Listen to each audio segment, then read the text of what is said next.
Денеска на овој прекрасен ден, празник, Бадник, уште една сме заедно со учениците од средни училишта во рамки на проектот Безбедни училишта, каде што домаќин е гимназија Гоце Делчев и овој настан се одржува по 11 пат и е една од првите активности која што всушност како идеја дојде од самите ученици, а всушност тие тогаш изразија желба да ги запознаат различните од себе, култура, традиција, вера, обичаи, да знаат повеќе за другите кои што живеат на нашето подрачје и меѓусебно да се запознават и повеќе да се почитуваат, што всушност е нели интенција на самиот проект Безбедност и заштита на младите без оглед на нивните различности, безбедно живење во нашиот град.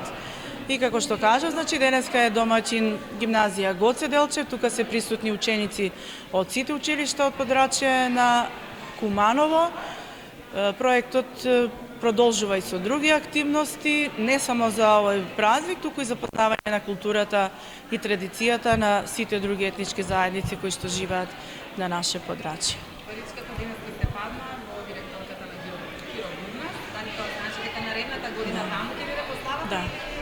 Првиот настан го организираше СВР Куманово одсек за превенција, понатаму самите училишта од година во година си превземаа организација и ти имаат еден свој редослед, всушност и наредната година редот беше на Државно средно училиште Киро Бургас, па така среќата сакаше и паричката да се падне во директорката. Значи, ние сакаме секоја година што повеќе да имаме учесници, повеќе институции, организации кои што поддржуваат вакви настани, така да од оваа година се вклучи и Општинскиот совет за превенција на детско престапништво, каде што се членови неколку институции и родители од сите основни и средни училишта.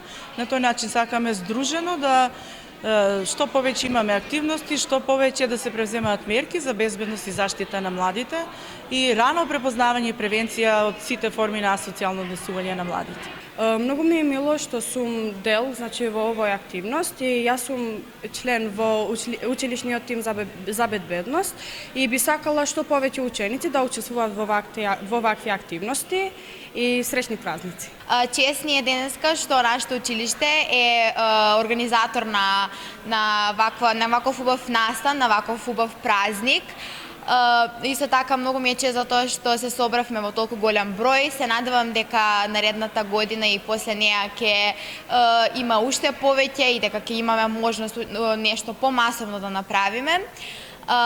Исто така многу ми е мило за тоа што има ученици и од албанските училишта кои што денеска се дојдени и сака да ја запознаат нашата култура и се надевам дека и ние ќе имаме можност да ја запознаеме и нивната култура на некои нивни празници.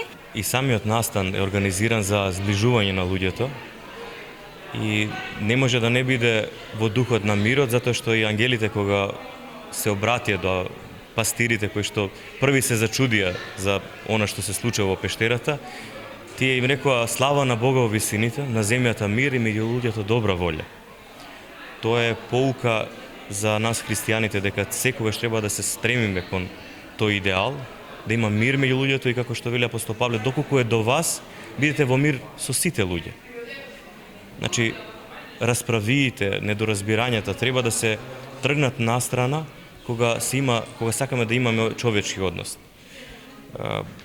Пораката што ја испратив внатре беше токму тоа, длабоко во нас да имаме почитување кон сите луѓе, да го препознаваме образот Божји, на совршенство во секој човек. А можеме ние да дискутираме и да дебатираме мисловно на милион теми и да не се сложиме. Но сепак, ако некој сака да се нарече христијанин, треба да го има она кое што Бог ни го испрати како порака. И тој, иако беше различит од нас и е различит од нас по своето битиствување, вечен, совршен, непогрешлив, он не се посрамува да се смали и да стане како еден од нас, да стане човек. Затоа што секогаш оној кој што е одозгора, оној кој што е со авторитет, треба да се спушти кон оние кои што му се подредени и со љубов да им пристапи, да ги поучи, да ги одведе на правиот пат. Бог тоа ни го покажа на дело и не одведе во спасение. Сега ние тој пат само како христијани треба да го пратиме. Заповедите се дадени за да бидат насоки, а главното е тоа, љубов и вечен живот и радост во Бог.